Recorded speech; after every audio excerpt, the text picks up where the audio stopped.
Hola, buen día. Mi nombre es Dulce Peña González. Estudio en la Universidad Villanueva Montaño, campus Tenancingo, la licenciatura de Enfermería en sexto cuatrimestre.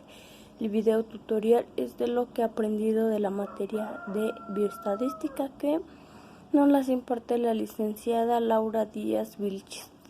Bueno, empezaré por lo que vimos.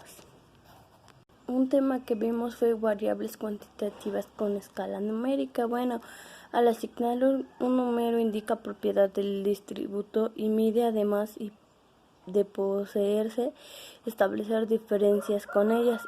Un ejemplo es el peso. La variable cualitativa con escala nominal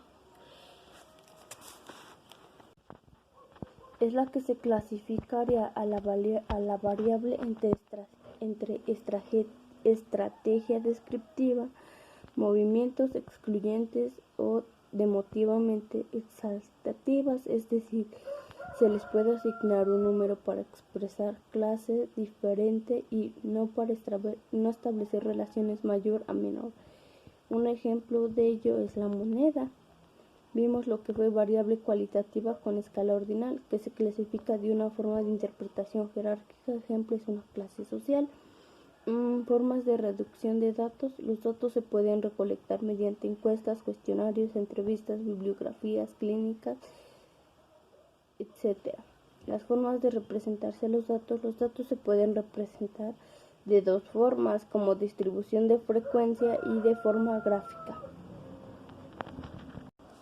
La distribución de frecuencia es la que la organización tubular, que contiene todas las variables o bases de variables. Sus frecuencias respectivas de estas se llaman distribución de la F y constituye de forma gráfica y clara.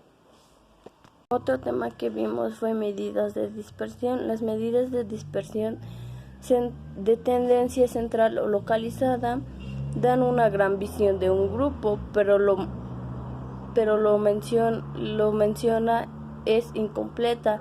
Ellas dan información acerca del centro de datos, pero no tan dispersos son los mismos.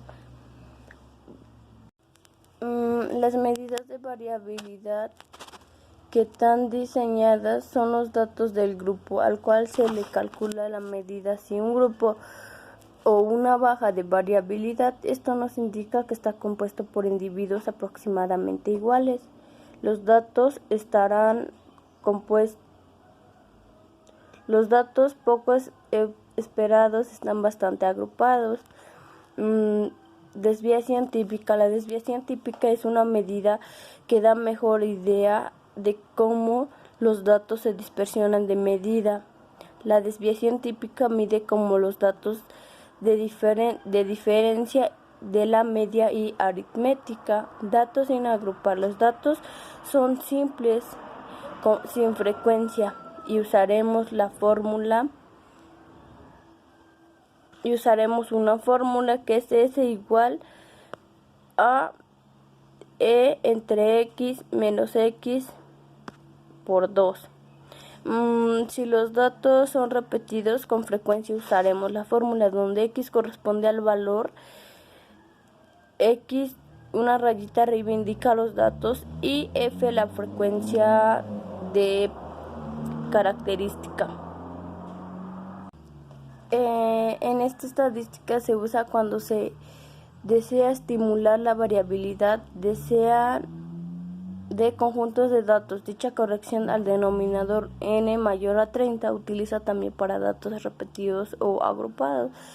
Los datos agrupados, la fórmula es donde X corresponde a la marca de la base del intervalo. X con una línea arriba es la media de los datos y F frecuencia del intervalo.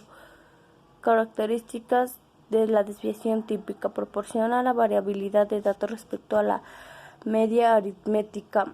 Su valor se encuentra en la relación directa con la dispersión de los datos. De mayor dispersión de ellos, mayor desviación típica, a menor desviación típica.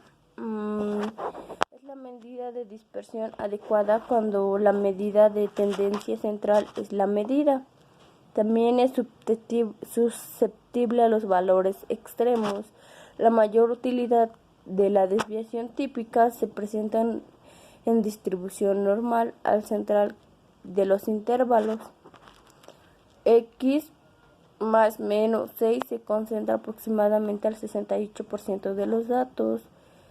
X más menos 2 central se aproxima al 95% de los datos y X más menos 3 se encuentra aproximadamente todos los datos.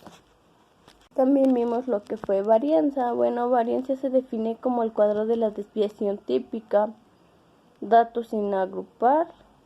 En el caso en que los datos estén repetidos, usaremos la fórmula S2 es igual a 3 entre X menos X por 2 entre F1, donde X corresponde al valor de la característica, X con una línea arriba es la media aritmética, datos de la F, frecuencia de la característica.